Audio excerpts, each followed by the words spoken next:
Selamat pagi dan shalom Bapak Ibu Saudara yang terkasih dalam Tuhan Yesus Kristus. Sebelum kita melakukan pekerjaan dan aktivitas kita di pagi hari ini, marilah kita sejenak untuk mendengarkan dan merenungkan firman Tuhan di pagi hari ini. Marilah kita berdoa. Damai sejahtera Allah melampaui segala akal. Itulah kiranya yang memelihara hati dan pikiranmu di dalam Kristus Yesus Tuhan kita. Amin. Apa kabar Bapak Ibu Saudara yang terkasih dalam Tuhan Yesus Kristus? Tentu doa dan harapan kami semuanya dalam keadaan baik di pagi hari ini. Renungan harian HKBP Sutoyo Resort Sutoyo hari ini Selasa 20 Juli 2021 yang tertulis dalam Roma pasal 8 ayat 17. Demikian pembacaan firman Tuhan. Dan jika kita adalah anak, maka kita juga adalah ahli waris. Maksudnya, orang-orang yang berhak menerima janji-janji Allah yang akan menerimanya bersama-sama dengan Kristus, yaitu jika kita menderita bersama-sama dengan Dia, supaya kita juga dipermuliakan bersama-sama dengan Dia. Dalam bahasa Batak dikatakan, alai molo anak kita, dohok mapanean di debata, donga panean ni Kristus, molo tung donganna hita di sitaonon, gabe donganna hita sugut nang dihasangapon. Demikian pembacaan firman Tuhan. Bapak Ibu jemaat yang dikasihi dalam Yesus Kristus, apa yang muncul di benak kita ketika mendengar kata warisan? Warisan adalah harta peninggalan yang ditinggalkan pewaris kepada ahli waris. Mungkin kita pernah menjadi ahli waris itu, di mana kita mendapatkan tanah, rumah, mobil, dan lain sebagainya. Warisan adalah sesuatu hal yang baik, karena apa yang dimiliki orang tua diturunkan kepada anak-anaknya, sehingga setiap anak mendapatkan berkat dari orang tuanya. Namun di sisi lain, warisan itu juga dapat menimbulkan sebuah pertengkaran dalam keluarga. Bahkan ada orang sampai tega membunuh saudara kandungnya sendiri.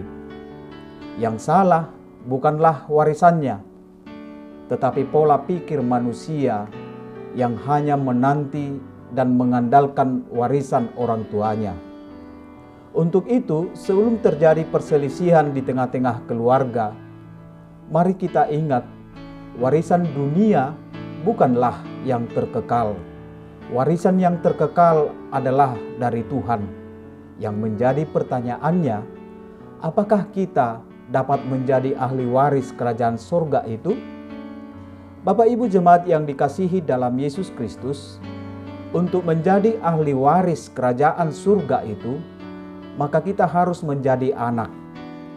Kata anak di sini bukanlah dikaitkan dengan adanya hubungan darah, seperti ahli waris dunia yang mengutamakan hubungan darah yang terdekat. Oleh sebab itu, ahli waris kerajaan surga diperuntukkan kepada semua orang yang mau menjadi anaknya.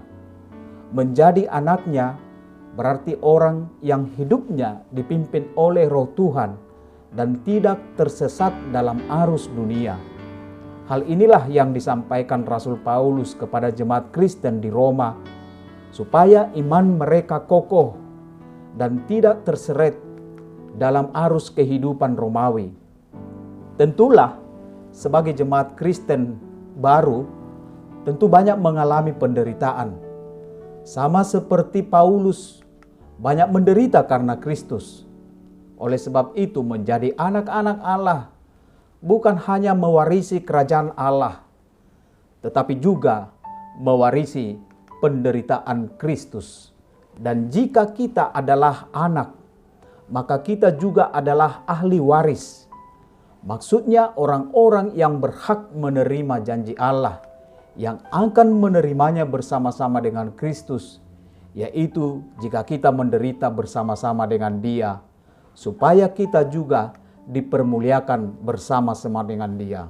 Untuk itu, saudara-saudari yang terkasih di dalam Yesus Kristus, ketika kita sudah terpanggil menjadi Kristen, bukan berarti hidup kita ini akan semakin lancar, bahkan bisa semakin sulit karena kita telah mewarisi penderitaan Tuhan. Oleh sebab itu, apapun kesulitan yang kita alami, mari menjadi seorang anak yang kokoh dalam iman, agar dipermuliakan bersama-sama dengan Dia. Tuhan memberkatimu.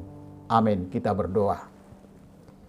Ya Tuhan Yesus Kristus, jadikanlah kami sebagai anak yang mewarisi kerajaan surga. Kuatkan iman kami ketika menghadapi penderitaan yang sangat sulit dalam hidup ini, agar kami tidak terjatuh kepada kehidupan duniawi. Kami serahkan hidup kami ke dalam tangan-Mu, agar Engkau selalu menuntun hidup kami. Amin. Selamat beraktivitas, tetap jaga kesehatan, Tuhan memberkati.